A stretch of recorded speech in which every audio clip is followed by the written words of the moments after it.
Voters in the United Kingdom have voted to leave the European Union. I hope this victory brings down this failed project and leads us to a Europe of sovereign nation states. It's a major blow to European political and economic integration and a huge embarrassment for British Prime Minister David Cameron.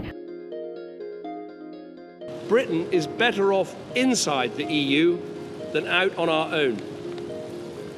At the heart of that is the single market.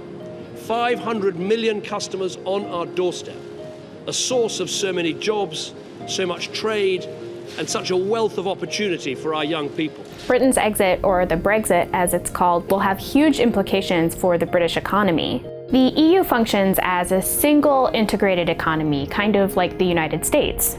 And now that Britain is out, regulations could make it harder to move goods across the English Channel.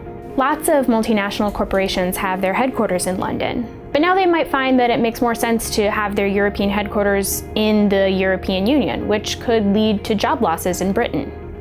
The EU also allows for the free movement of people within its member states, which means that any EU citizen can live and work in any other EU country without a visa.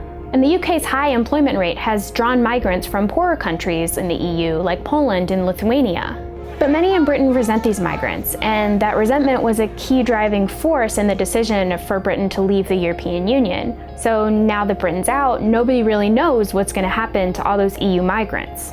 So what comes next? A long negotiation between the UK and the EU's member states, where they have to hash out issues like trade, tariffs, agriculture, immigration, and a whole host of other issues. Nobody really knows what this means for the other EU countries. They could rally together and push for even more integration, or some countries could look at Britain and say, we should get out too. But one thing is clear, Britain's exit is a huge blow to the dream of a united Europe.